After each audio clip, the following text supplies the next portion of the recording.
YouTube, what is up? We are back in the dungeon, not at Lifetime today. Was feeling the dungeon, feeling getting after it today. I need to get back into my sprinting game, and we just finished up a sprint workout. Did a couple build-ups, couple dribbles, couple rapid line hops as our basic prep. Then we did 1 bounce tennis ball throws. We did 4 of those.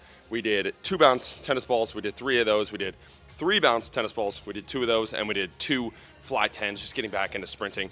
Really want to get after the sprinting this offseason again. Trying to add 2 days in a week. I've been a bum about it. We're going to try and not be a bum. Today we're going to hit some cleans. We're going to hit some dunks. We're going to hit some jumps. We're going to hit some banded squats. And then we're going to finish up with some hip work. Get in, get out, get after it. We're going to talk about the above, as below model today. Some of my New Year's resolutions. And we got some beta A rolling through the system, and I'm feeling got that itch going, so let's get after it. Let's go. All right, let's freaking go. We just finished up 2 sets of our dunk session, 2 sets of our, we had a roll into a double broad jump. They feel like money today, so we'll record those with a couple sets of cleans, then we'll record those for our last set there. Today we're just gonna hit cleans from the blocks. I haven't been here for a while, so I haven't done cleans from the blocks in a little bit, so we're just gonna hit normal cleans. We're gonna catch it as high as possible as we start, and then as we get heavier, as we're forced to drop lower, we'll drop lower, so we'll keep it at power as long as possible and get after it. So let's go.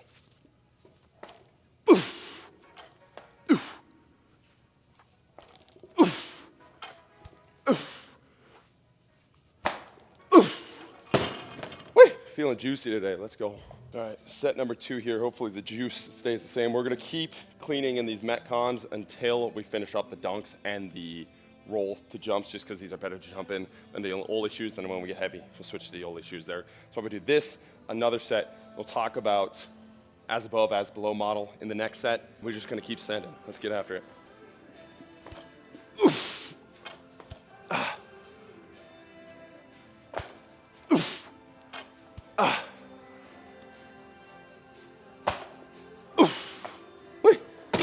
Let's go. All right, so this will be the last set before we get into our jumps, and we'll kind of record the jumps. I want to talk about the as above, as below model, the kind of like kinetic chain model.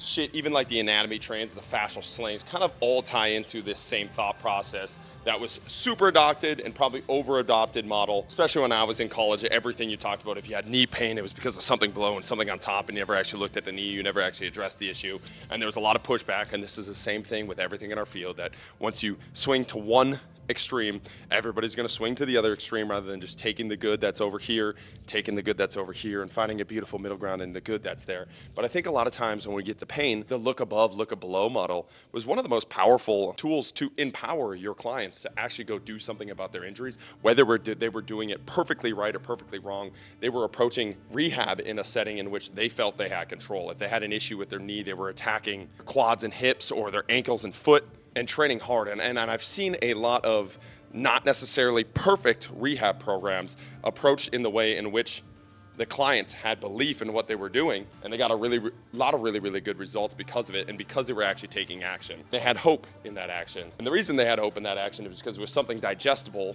that they could just go and do on their own, right? And I think that's the beauty of the rehab process, and I think that's why a lot of practitioners push back so far on it, because it's like, you need a degree, you need these certs, you need an expertise to actually help people. It's not all that simple, and in some regards, it's not all that simple. There are injuries where you need to look at it, you need to be specific. There's gonna be, let's say out of the 100% of injuries that you have, 10% of them are gonna need actual special help, a special exercise, looking into something. Maybe you need a certain supplement, a certain exercise, a certain specific program to follow with somebody that actually knows what they're doing. Maybe it's a square one, maybe it's an RPR that helps somebody. And that's where you need the specialist. But again, you have that 90% of population where we had a tool for them to go approach rehab with, where they could go into the gym and they had at least a little bit of faith in what they were doing, and they would get after it hard. And again, if you're moving the body, you're training the body, you're showing up to rehab, you're actually taking care of everything around the area, a lot of times the injury in and of itself takes care of itself. And at the bare minimum, you are at least getting some training stimulus done in that time being, well allowing that body part to heal, well giving the body time to heal, which is one of the main components to recovering from an injury anyways. And now when they do get back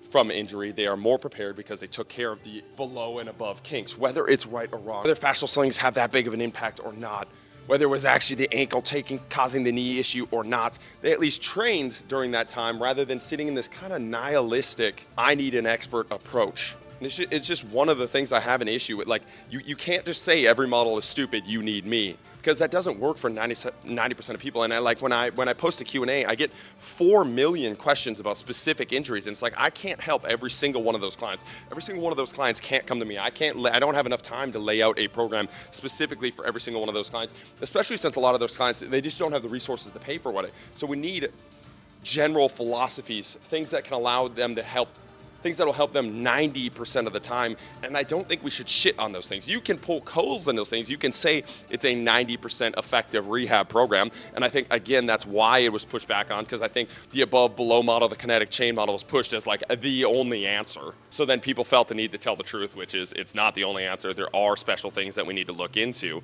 which is totally okay. But I think we've swung just a little bit too far into that nihilistic route of there's nothing there to be gained. Only idiots do it. Only simpletons do it. It's like, okay, yeah, maybe, but the simpletons are getting results and they're showing up the train. And if that's a simpleton, I will take the simpleton over the genius nihilist all day long, right? So just some of my thoughts on the kinetic chain, fascial lines, the above below model, whatever you want to call it, however you want to think about it.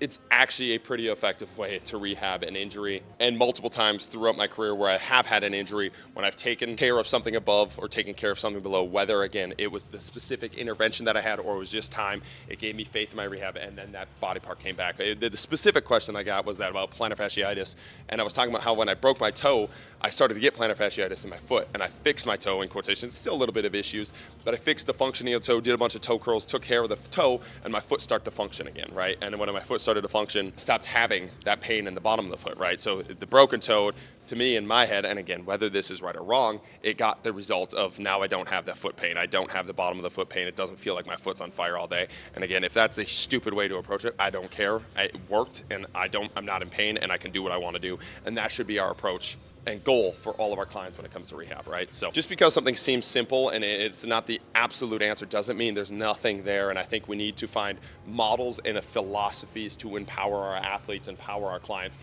be able to go into the gym, especially when they're not with you, especially when they can't be with you, especially when they can't have the one-on-one approach, to be able to go into the gym and have faith in something that is a rehab approach. Again, I'm not saying the kinetic chain model is the absolute answer. I'm not saying the above below model is the absolute answer and it's going to cure everything. And if you have an issue, if you just take care of, if you have an ACL, if you just strengthen the quads, it's going to cure everything. I'm just saying for 90% of people, it's much better than the approach that we're currently taking, which is just making them nihilistic and shitting on every approach and every tool that they have to where there's just too much information. I think we've swung into the world of too much information. I think right now just bring it back into little simpler terms for a lot of people. Just give them something to do, and I think we're going to get a lot better results. So, all right, let's get after that. Oof. Oof. Oh, gross. Ew. Not focused. Oof.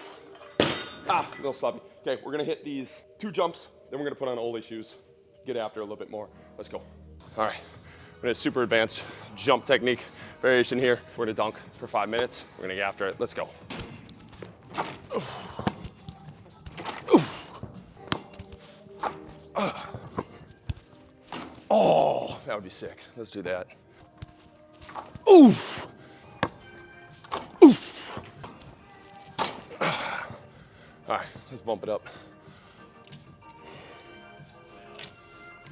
See what we got for juice today. I think it only goes up 1 more. We had a new kid in today.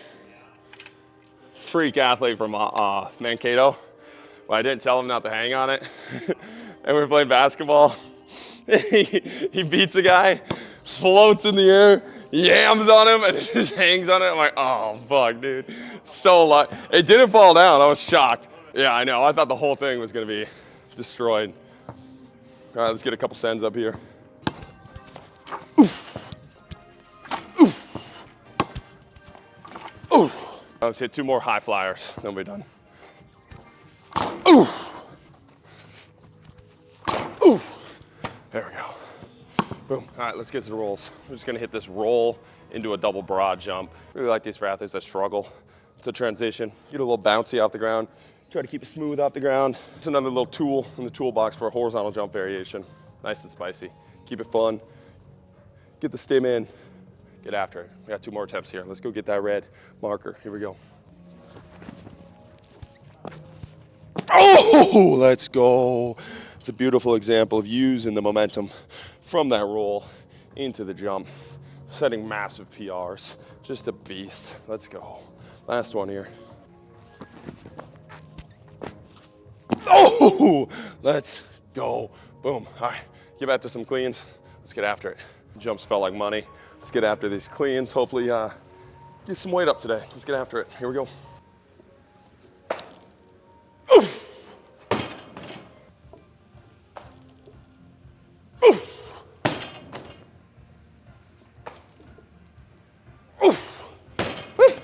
Feeling good today. Let's go.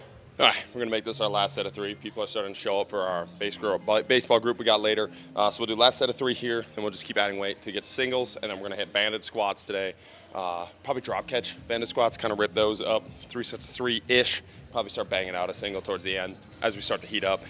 Focus on these. There's a little slight bend in the arms to start. I know Will and K-Dot have kind of talked about it, but I actually really like the feel on that last one. Just a slight bend, give it a little bit of an arm pull as we go, and it feels like I'm getting into a nice position there. So let's keep ripping. Let's go.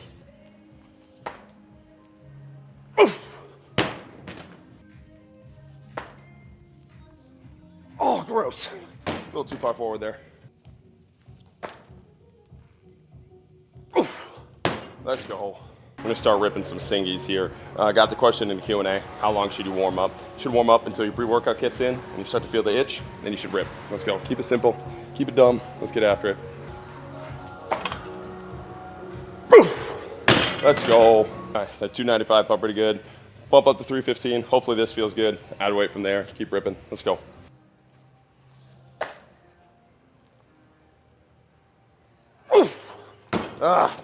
Sloppy. We got a little bit more. Let's go.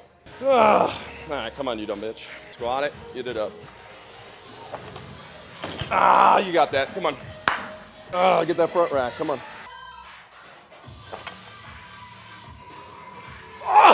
Fuck. Damn.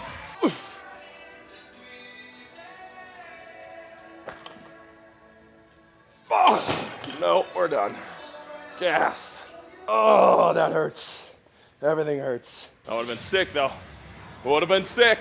That would have been a pretty sickening, clean PR right there, especially from those blocks. Felt really good. Just couldn't get that front rack position to be able to squat it back up, and haven't squatted in like 2 weeks because I've been a fucking bum. So need to get that squat back up. I did the hard part. I got underneath it. I usually can't even get underneath it, and I got to be able to get that drive and get underneath it with a good front rack position. We're gonna finish up with some 3 sets of 3 banded squats here. Add some weight until the fools get here, and then we'll get after it. Let's go.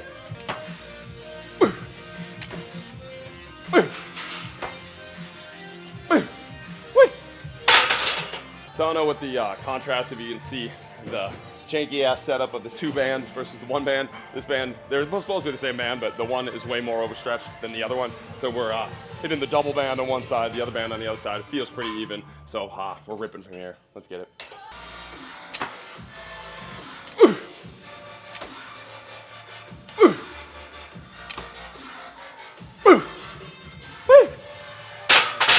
Squats are feeling pretty poppy. I wish it felt as poppy underneath the bar when I was trying to squat up that 325. That would have been nice, but apparently my legs are working now. So let's get after it. Here we go.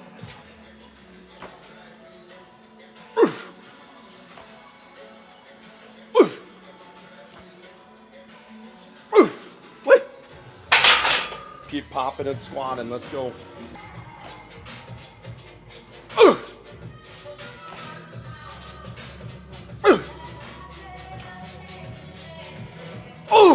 There we go. Fuck, this shit's heavy. One more set of 3, let's go. All right, last set of 3 here. Maybe get a set of 1 in, depending on how many people are showing up here. Let's get after it. Come on. Come on. Oh, whew. Shit, those are sloppy. Sheesh. All right, let's hit 1 set of 1 and get out of here. Let's go. Fuck. All right, last set here. Then we got the baseball boys here, so I'll go and coach them. The only thing I got left is we're gonna do some seated impulses for that knee and hip. Make sure those are right. I'm gonna do a video on that, talking about why I feel that's so important. I've been when I'm in my swing. I've been working on the decel, that block position, and right now it's just not strong enough or mobile enough to be able to hold. So I'm able to get through, but I'm not able to actually like snap all the way through and get in this nice strong block position. It's more of a here, and then I kind of bail out just because I'm not able to stick that. So we're gonna work on that with that impulses, and we're gonna finish this up strong. Let's go.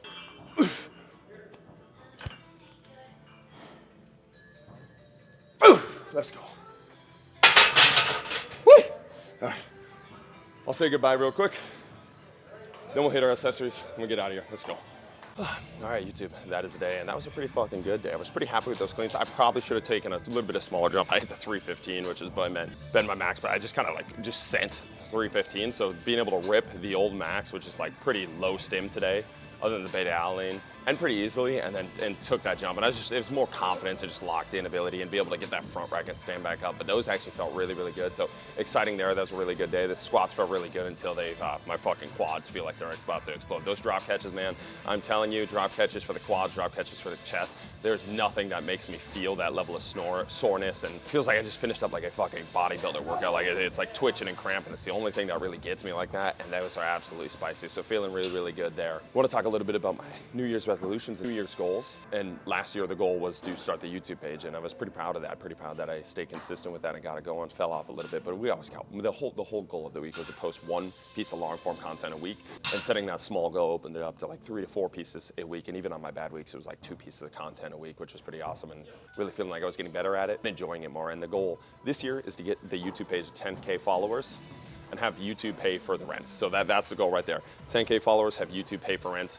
Silly little goals like that for some reason motivate me. They give me some random number to chase, which is just fun for me. So really looking to take this thing to the next level this year and get after the YouTube page and continue to grow what we are cooking with here. So excited for that this year. And then second goal is just lock back in more. This past year was a very creative year where we lived life, we enjoyed life, we used all the work that we had built up, and we enjoyed life. And I'm a pretty big believer that you should follow your pursuits and follow things that you're passionate about in the moment. And last year, that's what that passion was. It's almost like max degenning. So when you max degen, then you can max lock back in. And I think whenever I try to fight that and I try to like force myself to lock in or force myself to have fun, neither works, right? So kind of just want to be more in the moment, recenter this year. And in last year's creative endeavors and learning a lot and exploring on and living life a lot, felt like I got off of my center just a little bit. Felt like life was living on 2 times speed, like I was very fast forwarded all the time. And I want to slow down, just stay a little bit this year. I want to find that balance of the fun and find the balance of the locked in and just be a little bit more present in my day-to-day life. So things like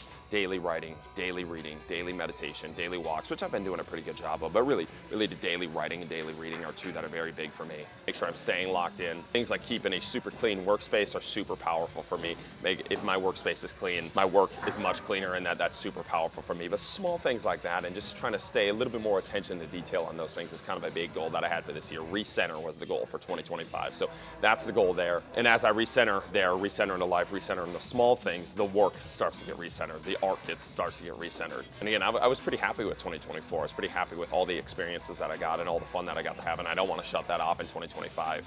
I just want to find more of that balance and find more of that center for myself. And that's where I feel like a lot of magic comes in. So those are the New Year's resolutions in quotations, New Year's goals. Really just start getting after things.